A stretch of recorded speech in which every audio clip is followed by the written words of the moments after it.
January 22nd, 2026.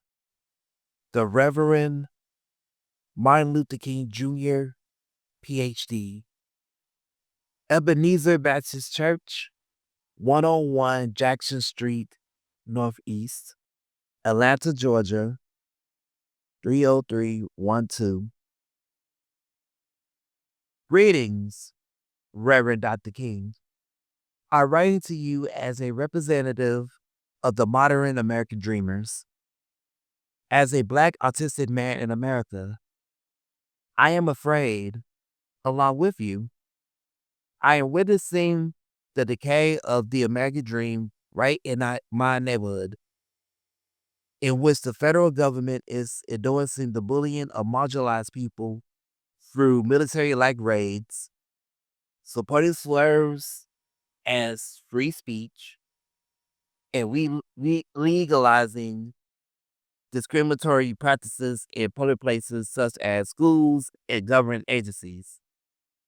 It is as if I am watching the Jim Crow you helped defeat in the South resurrect on steroids by the administration we shall not name.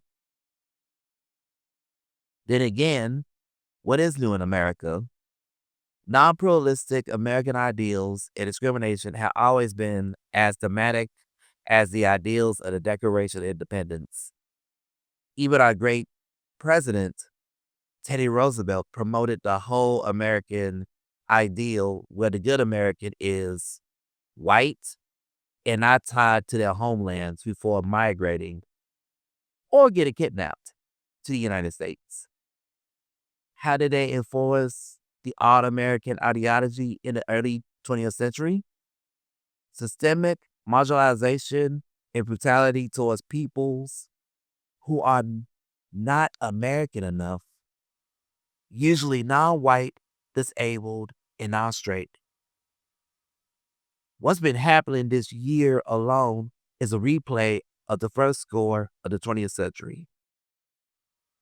But not to worry. We are applying your teachings and Malcolm's teachings in the teachings of all the freedom fighters of the 1950s and 60s. For instance, you should be proud of Chicago. Our mayor and our governor are creating legislation that are minimizing militarized attacks of undocumented Americans and American citizens of color. There are some in Congress doing their best to oppose harmful laws from the regime. And everywhere you go, you may see large crowds protesting and boycotting. Our fighting spirit is burning bright. You had a dream that one day the descendants of slaves and the descendants of slave owners would sit around a table of brotherhood, eating and fellowshipping together. I too share your dream, though I picture your gathering more like a large potluck, where people from various cultures bring their dishes to share with all, while each people at the table of humanity are supported so that they can equitably participate. For example, the tables are leveled and placed on smooth surfaces so that mobility device users can enjoy and join in.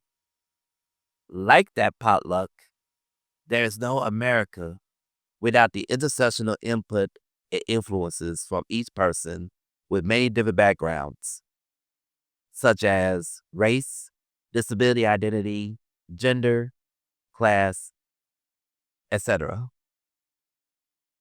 We all have different things to offer to ensure America remains unified and equitable, just as our imperfect yet insightful founding fathers envisioned. However, I need your help, and perhaps you can assist me in conveying what we want to the readers and audience. Did you struggle with including disabled people, white allies, LGBT plus communities, and marginalized people from other communities of color, e.g., Latinx? Asian American, Native American? How did your contemporaries make sure that every identity had the opportunity to contribute to structuring the American dream as is spoken of in 1963? It's a dilemma that even I, as a self advocate from multiple backgrounds, struggle with. People assume that we must focus on the plight of one community at a time. But I feel oppression unites us all because we face similar types of oppressions, but in different contexts. I wish our movement were as big as your civil rights movement and as serious as your movement, where we are okay with making the status quo folks uncomfortable and making ourselves uncomfortable for the greater, unified, and equitable good. I think I might have tied the Gordian knot. The civil rights movement was large because of you, Malcolm, Reverend Jackson, the Black Panthers, the Rainbow Coalition, and more of your contemporaries figured out one thing: oppression affects us all. Therefore, we must fight oppression together. You have already provided us with the blueprints.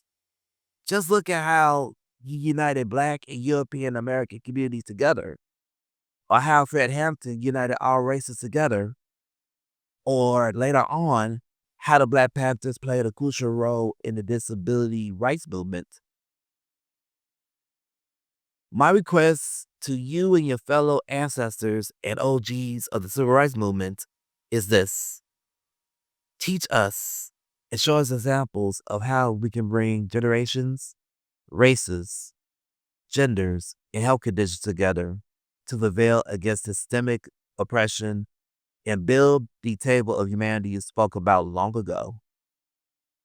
We are also open to guiding us to people in our current generations who are dreamers and fighting for building that table for our potluck. Thank you for your time and consideration. Let us not be strangers. Let's share our knowledge, invite more people to our table, and fight for the table to not only reappear publicly, but also stay for a long time. If we can work together across generations, I know we can work together across dimensions. You in Heaven's Hall of Fame, and me along with your disciples on earth. Sincerely, Timotheus T.J. Gordon Jr., autistic researcher, self-advocate, multimedia artist, and lifelong scholar.